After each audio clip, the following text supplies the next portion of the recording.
जय श्री राम गुरुजी। जय श्री राम। बालाजी महाराज का आशीर्वाद बना रहे। जय श्री राम।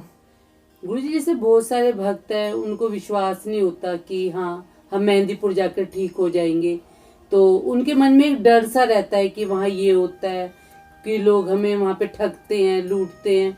तो गुरुजी, आपने तो खुद ने अनुभव ले रखा है मेहंदीपुर का, तो आप अपना अनुभव बताएं आज भक्तों को। देखो, मैं भी जब पहली बार मेहंदीपुर बालाजी गया था तो मेरे मन में भी कुछ सवाल होते थे। हर व्यक्ति के मन में सवाल होते हैं जब, क्योंकि आदमी कब जाता है मेहंदीपुर बालाजी में।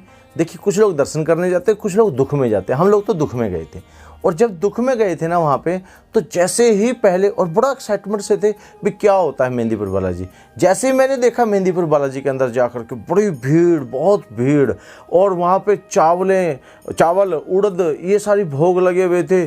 और जैसे हम बालाजी महाराज के दरबार में गए, बड़ा धक्का मुक्का थी, बहुत ज़्यादा भीड़ भड़ाका था। कई बार शंकर जो है ना पीछे से झूमता झूमता आ रहा होता था। बीच में से निकले, हमने एकदम से देखा कि भाई संकट है, तो हमारे गुरुजी कहा करते थे संकट को छेड़ना नहीं होता, मन को सीधा रखो। तो हम ना रास्ता दे देते थे। फिर भी मन में एक सवाल आता था, बताओ ये तो इसको संकट वाला तो जा रहा है, इसके पीछे वाले व्यक्ति भी इसके पीछे लाइन छोड़ छोड़ के जा रहे हैं। मन में ये सवाल भी आता था, और ये सवाल आना भी स्वाभाविक था, क्योंकि हम लोग सुबह से लाइन में लगे हुए हैं और वो झूमते झूमते आते हैं और चले जाते हैं। फिर बाद में समझ में आया कि उन्हें बाबा बुला रहा है, तो आप बीच में क्यों अड़ रहे हो? उन्हें जब बालाजी महाराज बुला रहे हैं तो उन्हें जाने दो।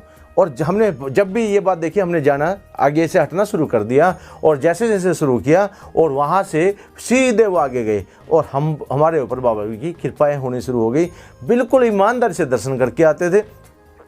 बहुत सारे, जैसे प्रेतरा सरकार की 2 से 4 बजे जब आरती होया करती थी वहाँ पे, तो आरती के समय पर जब हम दर्शन करके आते थे तो वहाँ पे बड़ा ये लगता था कि भाई छूने से कहीं संकट ट्रांसफ़र ना हो जाए।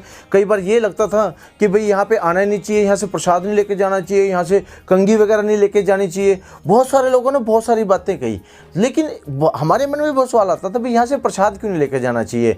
वो एक बात बताई गई थी कि केवल मंदिर का प्रसाद लेके जाना चाहिए, वहाँ से दूसरा प्रसाद नहीं, जो मंदिर से आपको प्रसाद मिलता है वो उसका सेवन आप करें।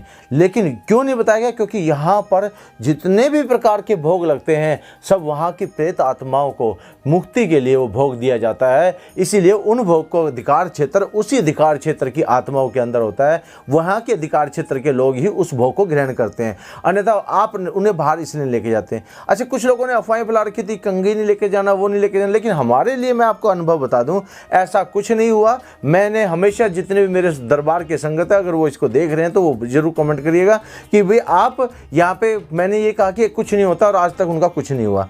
भैया ऐसा नहीं है, अफवाह नहीं फैलानी चाहिए।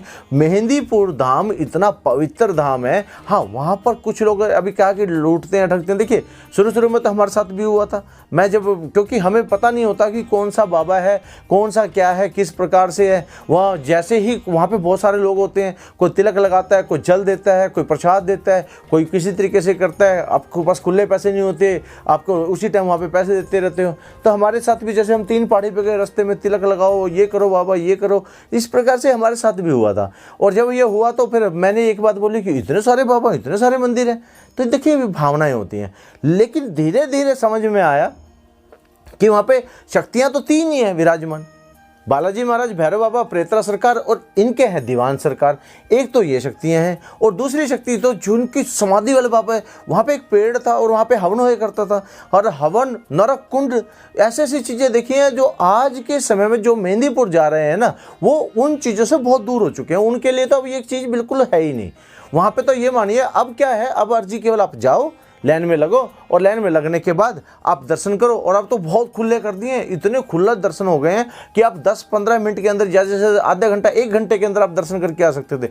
पहले 2-2 किलोमीटर, 3-3 किलोमीटर तक लाइन लगती थी। सुबह 4 बजे लाइन में लग जाया करते थे लोग, और छींटे लेना, जल, क्या अनुभव होता है। और एक बार जो बाबा से जुड़ जाता है ना, फिर हर 3 महीने बाद मेहंदीपुर चलता है, हर 3 महीने बाद मेहंदीपुर चलता है। हम लोग भी मेहंदीपुर जा रहे हैं, आप हमारे साथ चलिएगा। जिसे जानकारी लेनी है, नीचे कॉन्टैक्ट नंबर दे रखे हैं, यहाँ पे हमने जानकारी दे रखी है। जल्दी हम अप्रैल के महीने में आपको मेहंदीपुर मिलेंगे, तो आप यहाँ से हमारी संपूर्ण जानकारी ले सकते हैं। हाँ, एक बात है कि जब मेहंदीपुर बालाजी में जाते थे तब का एक अनुभव जरूर मैं बताऊंगा। मैंने एक ही चीज़ देखी थी, मुझे जब विश्वास हुआ था, जब मैंने एक अनुभव बड़ा सख्त देखा था। वहाँ पे पेशी खाते थे ना, जब पेशी खा रही थी ना, एक बुजुर्ग लेडी थी, लगभग 70 साल की उनकी एज थी। और 70 साल की एज के साथ जब वो उस वक्त पर उसके शरीर पे वो एक मतलब पढ़ी लिखी नहीं थी, हम ये कहें कि अनपढ़ थे, वो पढ़े लिखे न होने की वजह से। और जब वो जिस वक्त पे वो पेशी में आती थी, जिस वक्त पर वो झूम झूम के आती थी पेशी के अंदर, और उस वक्त पर वो इंग्लिश बोलती और उसको ना जल पिलाया जाता था। I can not drink this water, in this water is bacteria. जब वो ये बात कहते थे तो उसके शरीर पे एक कोई डॉक्टर नहीं थी जो कि अपना चोला छोड़ गई थी और वो उनके साथ लगी थी। तो हमें बड़ा अनुभव हुआ। बाद में हमने पूछा माता आप पढ़े लिखे हो? कहता नहीं मैं पढ़े लिखे नहीं हूँ। तब मुझे ये अनुभव हुआ कि भाई यहाँ पे कुछ है। और वाकई उसके बाद तो शरीर पे भी हमारी घटना घटी, हमने वीडियो बता रखी है कि सारी की सारी मैंने खुद पेशी खाई है, मेरी खुद की आप वीडियो देखिए। भाई सच्चा दरबार है वहाँ तो 30 किलोमीटर के दायरे में घुसते के साथ ही जैसे आपने देखिए एक प्रकार लगाइए, 30 किलोमीटर का दायरा कर दीजिए, बांदी को से जैसे ही आपने एंट्री करी ना, आपका उसी टाइम से कहानी स्टार्ट होगी, झूमना स्टार्ट। आपके सिर पे भारीपन, आपके शरीर पर सारा झूमर और पेशी, ये सारी चीज़ें। और कई लोगों को तो लिए बाबा की जब बाबा खींच के लाते हैं तो 200 किलोमीटर 500 किलोमीटर से वहीं से उनके ऊपर रेंज जारी कर देते हैं। इसी प्रकार से मेहंदीपुर बालाजी दरबार में बड़ा मन लगता है। जो लोग एक बार मेहंदीपुर जाते हो बार बार जाते हैं, लेकिन वहाँ पर जाने के वक्त एक बात का जरूर ध्यान रखना होता है, वहाँ कोई झूठी अफवाह नहीं फैलानी चाहिए, किसी संकट को नहीं छेड़ना चाहिए और किसी के प्रति भी नकारात्मक बातें नहीं बोलनी चाहिए। वहाँ पर आप सोचिए जितने जिंदे आदमी हैं उससे ज़्यादा वहाँ आत्माएं भी हैं जो वहाँ पर कैद करवा रखी हैं, और वो सारी सूचनाएं आपकी वहाँ तक बाबा जी तक पहुँचाती हैं कि ये भक्त इस तरीके से है, तो आपका काम नहीं बनेगा।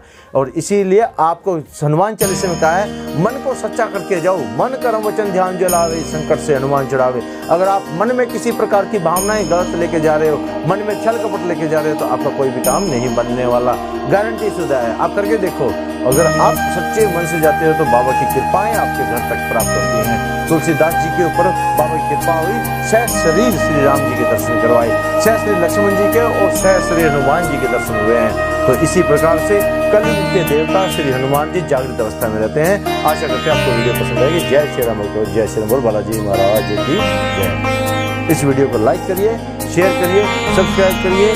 जय श्री राम, जय श्री राम।